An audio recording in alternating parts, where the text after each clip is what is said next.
My name is Ashley. My name is Denise. My name is Marquand. I'm Daisha.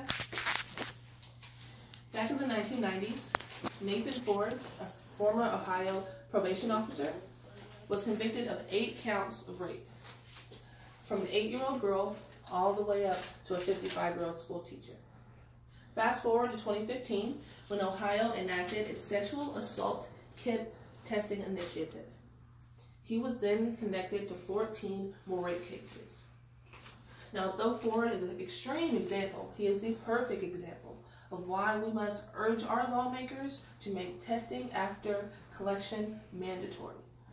Now, before we can go into that, we must first explain A, what a rape kit is, B, how it is used to persecute, and C, why or what the number of untested kits that remain in the U.S.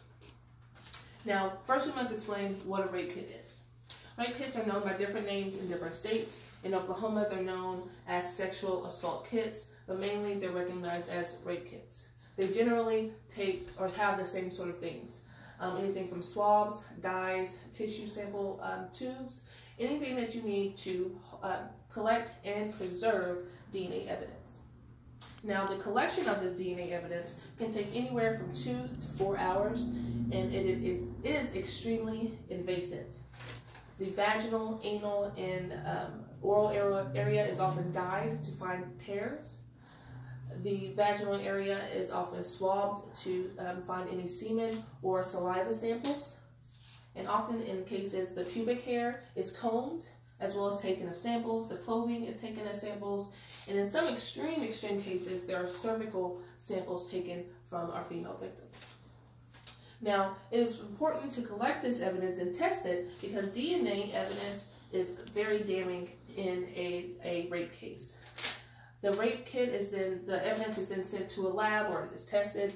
That is then taken back and it's put towards a database of known offenders. If the offender is then found in that database, and the victim chooses to persecute, the lawyer will then take it from there.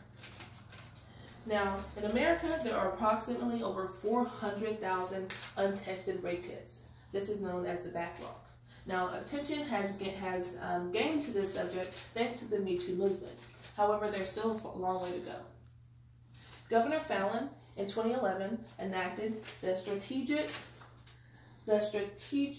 approach to research project in which all counties in Oklahoma submitted the number of untested rape kits in their possession. There were over 7,500 untested rape kits in Oklahoma, and Tulsa accounted for over 3,500 of those. Oklahoma City accounted for 1,500. Now, in the U.S. alone, those 400,000 is an estimate. And that estimate is because almost 20% of U.S. states do not know what or how many rape kits they have in their possession. Over 20,000 U.S. states have more than 10,000 untested kits in their possession. About 15% of U.S. states have 5,000 to 9,000 untested kits. 44 have between 1,000 and 4,000. Less than 6% have 1,000, and less than 3% have 0 untested kits in their backlog. Now, in that case study of Nathan Ford, Ohio is a perfect example as to why we must test those kits. In 2011, they finished testing in 2011 they began testing, and as of 2018, they have tested over 13,931 kits in their backlog. They have identified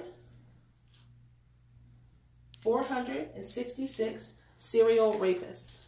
That is over 75% of the initial number. Only 15% of those rapists were one-time offenders, and 10% were inconclusive. Now, most opponents of testing all rape kits in our backlog is solely monetary, because testing each rape kit can cost anywhere from $800 to $1,500. However, that is a small price to pay for the safety of our communities and the safety of our families. In 2011, Detroit, Michigan found approximately 10,000 untested rape kits in a storage warehouse. Kim Worthy, now mayor of Detroit, has enacted the rest of her life to try and test all the remaining kits in her backlog. She has found some of the oldest ones go back to 1975. In 1975, someone was raped and went and got that rape kit tested, and it remained in storage. Cases like this can be solved, and serial rapists, like in Ohio, can be off the streets. If we urge our lawmakers to make testing after collection mandatory, not just for those who persecute. And together, we can ensure that no one else has to say me too.